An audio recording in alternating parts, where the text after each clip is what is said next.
Assalamualaikum warahmatullahi wabarakatuh. Alhamdulillah nahmaduhu wa nasta'inuhu wa nastahdihi wa nastaghfiruh wa na'udzu billahi min shururi anfusina wa min sayyiati a'malina. Innahu may yahdihillahu fala mudilla lahu wa may yudlil falan tajida lahu waliyyan mursyida. Wassalatu wassalamu ala Rasulillah Sayyidina Maulana Muhammad sallallahu alaihi wasallam, Khatamil Anbiya wal Mursalin, wa ala alihi wa sahbihi wa man tabi'ahum bi ihsanin ila yaumiddin. Rabbi shrah li sadri wa yassir li amri wa hlul 'uqdatam min lisani yafqahu qawli. Wa qala Allah subhanahu wa ta'ala, a'udzu billahi minasy syaithanir rajim. Zahara al-fasadu fil barri wal bahr bima kasabat aydin nas liyuziqahum ba'dal ladzi 'amilu la'allahum yarji'un. Shadaqallahul azim. Alhamdulillah, pertama-tama syukur kepada Allah Subhanahu wa taala dilimpahi rahmat dan barakah pada hari Jumaat yang mulia ini, hari yang kita tidak dibenarkan untuk menunaikan solat berjemaah Jumaat dan solat jemaah di masjid dengan sebab-sebab yang tidak dapat dielakkan. Maka suka pada hari ini saya mengambil kesempatan untuk memberi sedikit tazkirah untuk diri saya sendiri dan juga tuan-tuan muslimin dan muslimat yang dirahmati Allah Subhanahu wa taala. Sebelum itu saya mengucapkan selamat menunaikan solat zuhur masing-masing di rumah masing-masing, sehinggalah kita diberi peluang oleh Allah Subhanahu wa taala agar kembali ke masjid untuk solat jemaah dan solat Jumaat. Allah Subhanahu wa taala firman dalam surah Ar-Rum, A'udzu billahi minasy syaithanir rajim. Zaharal fasadu fil barri wal bahr bima kasabat aydin nas liyuziqahum ba'dal ladzi 'amilu la'allahum yarji'un. Telah timbul berbagai-bagai kerosakan dan bala bencana di daerah dan di laut, di darat dan di laut, dengan sebab apa yang telah dilakukan oleh tangan manusia. Timbulnya yang demikian kerana Allah hendak merasakan mereka sebahagian daripada balasan perbuatan-perbuatan buruk yang mereka telah lakukan, supaya mereka kembali insaf dan bertaubat. Surah Ar-Rum ayat 41. Muslimin dan muslimat, hadirin hadirat, tuan-tuan dan puan-puan yang dirahmati Allah Subhanahu wa taala. Pada hari ini kita digemparkan seluruh dunia dengan satu penyakit yang terlalu berat, ujian Allah Subhanahu wa taala, yakni COVID-19 ataupun coronavirus yang bermula di negeri China dan sekarang ini telah merebak seluruh negara, termasuk negara kita Malaysia yang kita cintai ini. Maka banyak perkara-perkara yang telah dilakukan oleh pihak kerajaan untuk menangani masalah tersebut. Tetapi ada di antara kita yang masih lagi degil dan masih tidak bertanggungjawab tentang arahan-arahan tersebut.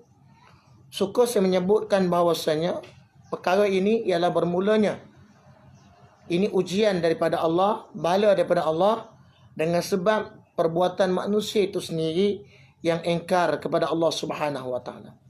Perkara ini telah disebut oleh Nabi sallallahu alaihi wasallam sebahagian daripada tanda-tanda akhir zaman, yang mana Nabi sallallahu alaihi wasallam bersabda daripada Auf bin Malik radhiyallahu anhu, aku pernah menemui Nabi sallallahu alaihi wasallam ketika terjadinya lepasnya peperangan Tabuk, dan baginda sedang berada dalam sebuah kemah yang terbuat daripada kulit. Lalu baginda sallallahu alaihi wasallam bersabda, hitunglah 6 perkara yang akan terjadi menjelang hari kiamat. Rasulullah sallallahu alaihi wasallam mengingatkan kita 1400 tahun dulu.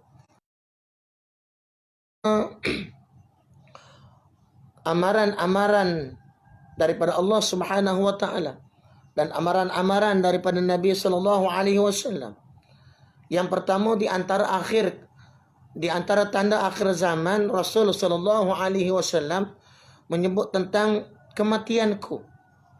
Nabi sallallahu alaihi wasallam menyebut apabila kematian aku, kewafatan aku, itu sebahagian daripada tanda akhir kiamat. Hari ini Nabi telah meninggalkan kita 1400 tahun yang lalu.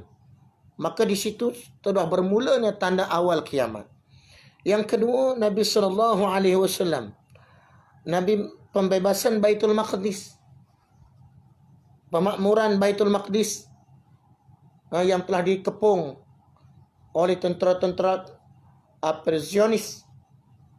Dan yang ketiganya, kematian yang menyerang kamu sekalian, bagaikan penyakit yang menyerang kambing sehingga mati tiba-tiba. Dan ini yang diumpamakan COVID-19, penyakit yang datang tidak tahu asal usulnya.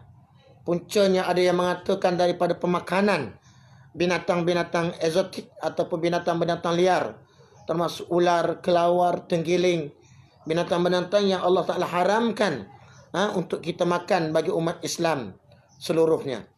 Bahkan binatang ini menjadi makanan tradisi pada setengah-setengah masyarakat bukan Islam, menyebabkan virus ini menjadi punca kepada kematian-kematian. Bukan setakat kematian kepada binatang, bahkan kematian kepada manusia itu sendiri. Dan inilah yang berlaku pada masyarakat kita ini. Dan berapa ribu dah manusia yang mati di seluruh dunia, dah bahkan di Malaysia kita, negara kita, ada kematian dah. Telah ada kematian di Malaysia kita. Semoga Allah Subhanahu Wa Taala menjauhkan kita daripada segala bala bencana. Yang keempat, melimpahnya harta benda sehingga ada lelaki yang diberi 100 dinar namun masih marah kerana kurang. Hari ini kalau kita melihat orang minta sedekah, kalau kita bagi sedekah RM1, dia tak terima RM2, tak terima sikit. Di antara sebahagian daripada hari kiamat. Kerana tak cukup dengan nilai rezeki yang kita dapat, bahkan kita tidak bersyukur kepada Allah Subhanahu Wa Taala. Dan timbulnya fitnah sehingga tidak ada satu rumah pun orang Arab ketika itu melainkan ia akan memasuki. Maknanya fitnah berlaku di seluruh dunia. Dan hari ini kita tengok fitnah yang berlaku terlalu banyak. Dan yang terakhirnya, perjanjian yang akan berlaku antara kamu sekalian dengan bangsa kulit Bani Asfar, iaitu Rom. Itu mereka akan mengkhianati perjanjian tersebut. Dan mereka akan datang menghadapi kalian di bawah 80 panji-panji perang. Ini akhir zaman, hadis riwayat Bukhari. Tuan-tuan dan puan-puan yang dirahmati Allah Subhanahu Wa Taala. Perkara ini berlaku natijah daripada caknanya masyarakat Islam kepada Islam. Mereka sanggup menipu, mereka sanggup melakukan maksiat dengan secara jelas dan terang. Dan punca-punca berpenyakit ini terlalu banyak disebut oleh Nabi SAW dengan banyak hadis-hadis yang disebutkan oleh ulama-ulama. Maka pada hari ini saya ringkas, saya ingin menyebut bahawasanya ada di kalangan kita apabila kita, kerajaan Malaysia melarang untuk kita keluar rumah supaya tidak mengenai penyakit-penyakit berjangkit. Ada di antara kita yang menegaskan bahawasanya kenapa kita perlu takut kepada virus? Apakah kita tidak takut kepada Allah Subhanahu Wa Taala? Kenapa kita takut kepada virus sedangkan virus itu kejadian Allah? Kenapa kita nak ikut larangan-larangan penguatkuasaan sedangkan itu adalah penyakit ini datang daripada Allah? Kita tak perlu nak berkurung, kita tak perlu nak duduk kat rumah, kita boleh keluar, kita boleh makan, kita boleh minum. Bahkan mereka tidak menghiraukan amaran-amaran daripada kerajaan dan terus menerus melakukan perkara larangan tersebut. Suka saya menyebut kepada mereka semua, pada tuan-tuan dan perempuan, apabila larangan yang dikeluarkan itu, maka kita kenalah patuh. Kenalah ikut arahan. Nabi SAW banyak menjelaskan tentang perkara ini, tentang perkara penyakit berjangkit, dan perkara ini berlaku di zaman Umar Al-Khattab. Kalau kita baca satu sirah Nabi SAW, pada satu ketika Nabi SAW zaman Sayyidina Umar Al-Khattab radhiyallahu anhu, zaman Sayyidina Umar Al-Khattab pernah berlaku wabak taun. Taun.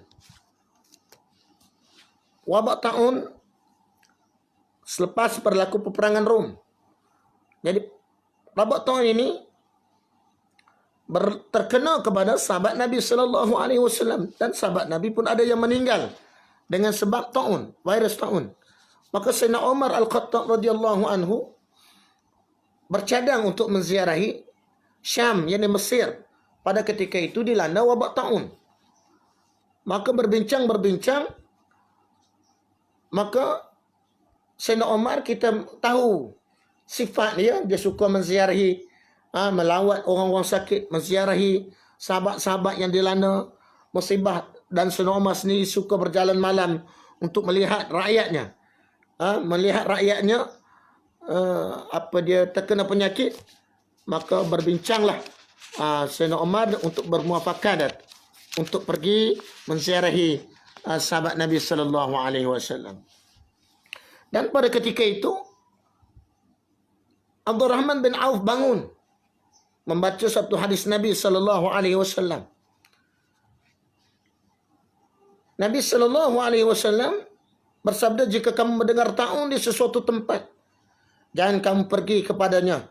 Jika berlaku sesuatu tempat sedangkan kamu berada di situ, jangan kamu keluar daripadanya. Hadis riwayat Bukhari dan Muslim. Maka apabila Umar Al-Khattab mendengar hadis Nabi sallallahu alaihi wasallam, maka beliau membatalkan niatnya ke sana dan berpatah balik. Maka wabak itu tersebar. Begitu ramainya apabila mayat-mayat yang terbunuh sewaktu peperangan membentang Rom. Begitu ramai yang mati kerana besar jumlah tentera Rom yang menyerang. Disebabkan mayat-mayat mereka yang terlalu ramai, maka tidak terurus.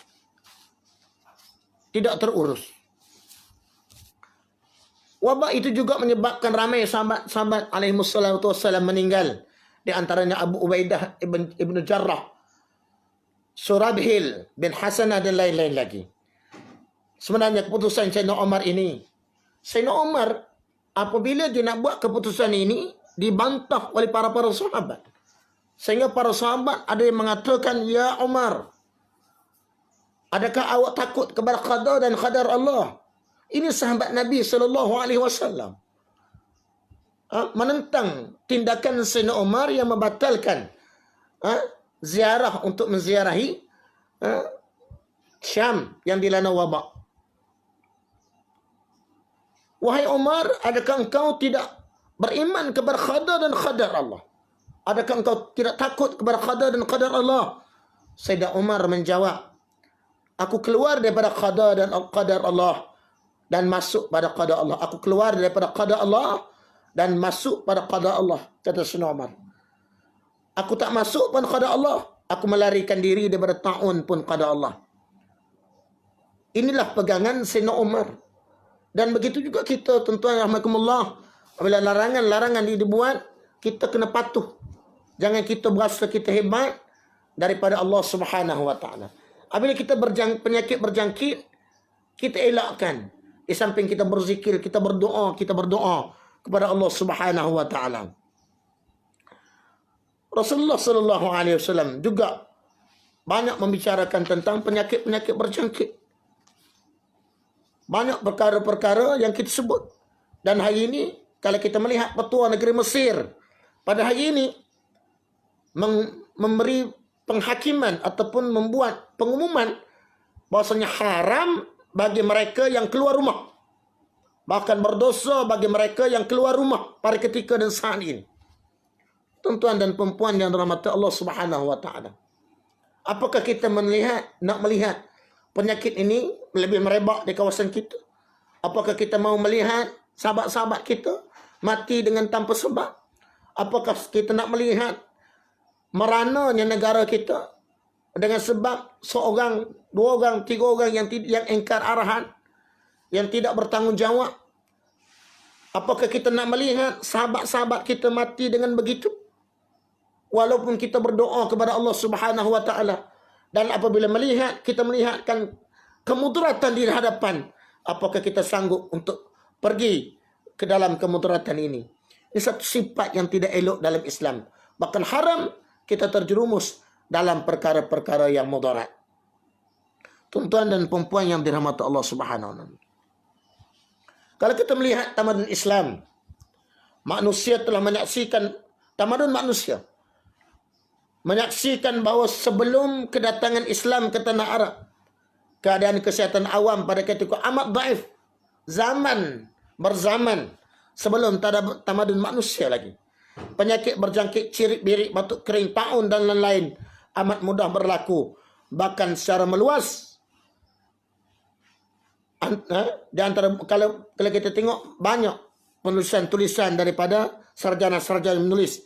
Di antaranya buku tulisan barat yang menjadikan Nabi Muhammad SAW sebagai tauladan image. Rasul SAW telah memberi penekanan terhadap kesihatan dan penjagaan kesihatan yang sempurna.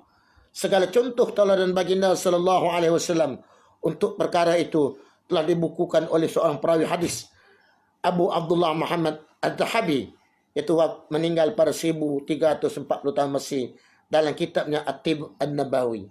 Tuan-tuan rahimakumullah, kenapa kita nak melanggar lagi arahan-arahan daripada mereka yang berwajib, arahan-arahan daripada pihak berkuasa?